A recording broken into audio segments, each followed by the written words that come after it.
नेतृत्व के अलग अलग पहलू। यहां सद्गुरु दो अलग अलग तरह के नेताओं के बारे में बात कर रहे हैं और समझा रहे हैं कि क्यों दोनों प्रकारों में संतुलन होना किसी भी गतिविधि की सफलता के लिए जरूरी है। सद्गुरु कहते हैं, हम नेतृत्व को कई तरह से देख सकते हैं, पर मूल ढंग से दो अलग अलग तरह के नेता होते हैं। कुछ नेता व्यवस्था के हिसाब से चलने वाले नियमशील होते हैं, तो कुछ नेता करिश्माई होते हैं।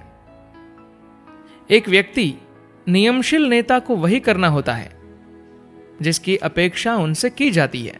उसकी जगह वे अगर कुछ और करते हैं तो उनको सराहा नहीं जाता।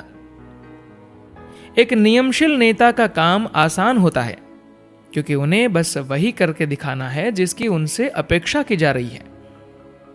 वे व्यवस्था में से होकर ही आगे बढ़ते हैं और व्यवस्था को समझते हैं। वे नेता है, पर अधिकतर वे किसी मौजूदा ढांचे के मैनेजर की तरह ही है। इन दो चीजों को कहीं ना कहीं संतुलन में आना ही पड़ता है और आपको उनके बीच एकजुटता लानी पड़ती है। आपके अंदर प्रतिभा और व्यवस्था के बीच कुछ एकजुटता होनी जरूरी है, जिसे लोग आपको समझ सके, उसके साथ संबंध बना सके और देख सके कि उनके लिए यह कितनी उपयोगी है। नहीं तो कुछ भी ज्यादा देर नहीं चलता। अगर आप किसी भी गतिविधि को सफलता के साथ पूरी करना चाहते हैं तो निश्चित रूप से तरीका और व्यवस्था होने ही चाहिए, पर साथ ही प्रतिभा भी जरूरी है। शायद नेता लोग अपनी प्रतिभा को साफ साफ व्यक्त नहीं कर सकते। वे सिर्फ अपने इस्तेमाल किए हुए तरीके ही समझा सकते हैं, क्योंकि प्रतिभा कोई ऐसी चीज नहीं है जिसके बारे में बताया जा सके। बात बस इतनी है कि उनके जीवन के कई तरीकों से ही उनकी प्रतिभा साफ साफ झलकती है। लोगों को हमेशा से ही इस तरीका बनाम प्रतिभा के सवाल से परेशानी होती रही है।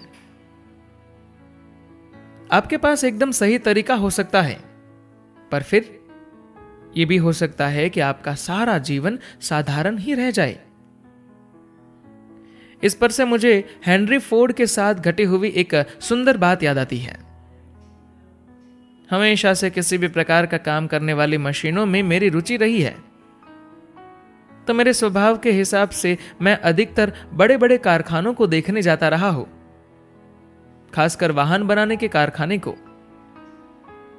डेट्रॉइट में फोर्ड मोटर कंपनी में मेरी एक मुलाकात के दौरान अनुसंधान विभाग, जो रिसर्च डिपार्टमेंट में मैं एक सीनियर वैज्ञानिक के साथ बात कर रहा था, जो वहां 35 से भी ज्यादा सालों से है और जिनके पास सारी दुनिया में ऑटोमोबाइल्स में उपयोग किए जा रहे 52 से भी ज्यादा पुर्जों के पेटेंट्स हैं। तो उस बातचीत के दौरान उन्होंने मुझे यह घटना बताई। एक बार ऐसा हुआ, हेनरी फोर्ड को पता चला कि फोर्ड मोटर कंपनी में कई चीजें ऐसी थी जो कुशलता से नहीं की जा रही थी और हर तरफ अस्त व्यस्त ढंग से हो रही थी। तो उन्होंने एक कुशलता विशेषज्ञ को काम पर लगाने का निर्णय किया। वह विशेषज्ञ आया और हर ऑफिस में गया, हर एक से मिला, अलग अलग तरीकों से उसने सभी मुख्य लोगों को काफी सही भी किया। फिर एक दिन उसने हेनरी फोर्ड से शिकायत की, देखिए, मैं यहां सभी लोगों को ठीक कर रहा हूं, पर एक आदमी है जो कुछ भी सुनता ही नहीं और ज्यादातर जब भी मैं उसके ऑफिस में जाता हूं, वो मेज पर पैर चढ़ाए सिगार पीता हुआ मिलता है। वो कुछ भी नहीं करता और वो कंपनी में सबसे ज्यादा पैसा पाने वालों में से एक है। मैंने उसके बारे में पता लगाया, जासूसी की, वो कुछ भी नहीं करता। वो मेरी बात सुनने को भी तैयार नहीं है। आपको इस आदमी को निकालना होगा। हेनरी ने पूछा, ये कौन है? जब विशेषज्ञ ने उसका नाम बताया तो हेनरी बोले, आप उसे छोड़ दीजिए। पिछली बार जब जब वो टेबल पर पैर रखकर सिगार पी रहा था, तब उसको एक ऐसा विचार आया था जो करोड़ों डॉलर के फायदे वाला था। आप उसे परेशान मत कीजिए। तो अगर हम ऐसी परिस्थिति नहीं बनाते जिसमें कहीं ना कहीं तरीके से भी आगे बढ़कर कोई खास चमकदार चीज भी हो, तो जीवन बस साधारण ही रहेगा। पर फिर भी तरीका एक ऐसी चीज है जिसे आप हमेशा अपना सकते हैं, क्योंकि प्रतिभा हर रोज हर पल नहीं चमकती। कोई भी मनुष्य बिना प्रतिभा का नहीं होता। बस एक सही ढंग के वातावरण की जरूरत होती है जिसमें यह प्रतिभा खिल सके, यह प्रतिभा आपके अंदर चमक सके। ऐसा अंदरूनी वातावरण तैयार करने के लिए एक महत्वपूर्ण पहलू यह है कि आप उन मूल वाहनों की ओर ध्यान दें जिनके साथ इस जीवन में यात्रा करते रहते हैं, शरीर और मन।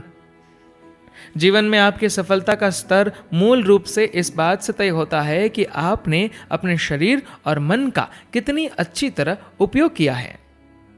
धन्यवाद।